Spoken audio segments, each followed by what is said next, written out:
So yun mga boss, gagawa na pala tayo ng stainless manifold na pa-order natin at papakita ko sa inyo yung mga gagamitin natin mga boss. Meron tayo ditong pang size pala nito ay 1 inch na stainless pipe at 4 na elbow, 1 and 1/4 mga boss na elbow, at itong ating welding machine, ayan, saka itong grinder. Ito pala yung dating gamit ni Yuri mga boss na sa dual carb nya.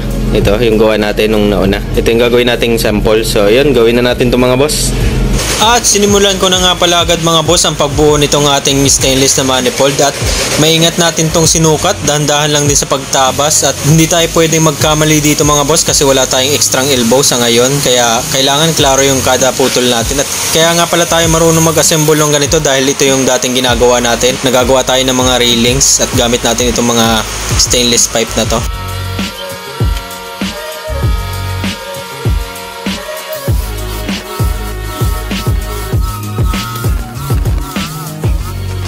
Matapos pala natin matabasan yung dalawang elbow, susubukan na natin i-testing kung parehas na dun sa ating pattern, at itatak weld na rin natin to mga boss. Siyempre tack weld lang muna tayo.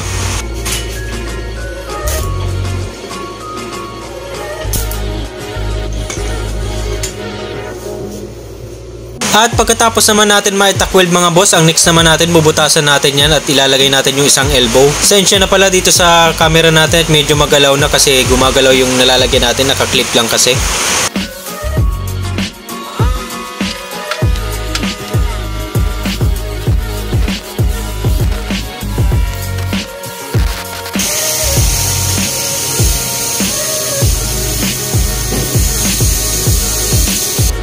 Dito sa part na to mga boss, natapos na pala natin ma-fit yung 4 na elbow, ayan.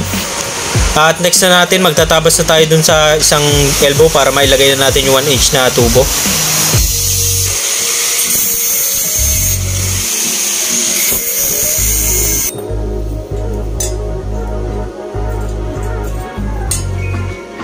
Sa kada cut pala natin ng elbow mga boss, nililinis natin yung loob kasi ito kasi yung intake ng ating engine mga boss, pwedeng pumasok or mahigop yung mga dumi-dumi, kaya sinisigurado nating malinis talaga yung loob mga boss.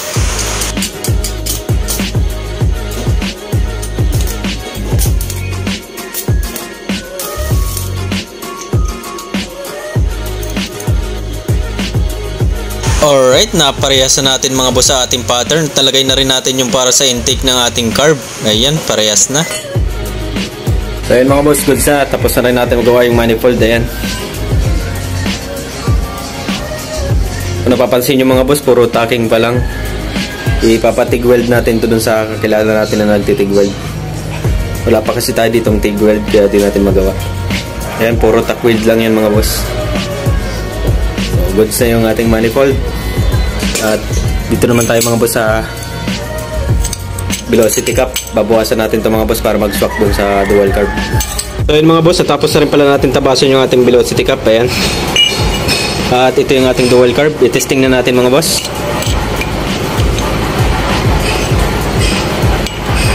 Ganyan pala siya. Ayan, swap na swap. Ito pala yung tinabasan natin mga boss, konti lang dito sa labi para hindi siya magbanggaan. Ayan, goods na goods siya, tapos pantay na pantay, wala rin siyang gap, so sakto-sakto lang mga boss. Ayan. At dito naman tayo sa ating stainless na ginawa na manifold.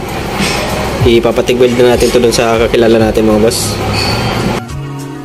So yun mga boss, natapos na rin pala natin maipatig weld itong ating ginawang manifold. Ayan, napakaganda. So shoutout pala kay Boss Benji na tumira nito sa tropa natin. Napakagaling gumawa mga boss. Ayan, mas maganda pa dun sa unang ginawa natin na manifold. At ipapaship na rin pala natin to kay Bossing, itong nabili niya na dual carb sa atin. Ayan, papaship na rin natin ngayong araw para may kabit na rin niya ito. Kung bibili pala kayo sa akin mga boss ng dual carb at yung package natin, meron tayong kasamang yan, domino na quick throttle at yung domino rin na cable. Ayan, yung universal to mga boss, kaya goods na goods yan. Kailangan kasi ng mahaba na cable. At syempre yung fuel hose, ayan, legit moto syempre, para talagang goods na goods pang matagalan. At yan yung package natin mga boss. At yun, ipapaship na pala natin to kay bossing ngayon araw. At yan, para good sa mga boss. At kung gusto nyo rin pala magpagawa ng ganito mga boss, PM nyo lang ako dito sa Facebook at susubukan natin gawa ng assemble. Ayan. At kayo masusunod sa gustong kulay nito. At pati yung intake manifold natin na stainless, susubukan natin gawan din yan. Ayan. So hanggang dito lang yung video natin mga boss. Maraming salamat sa panonood.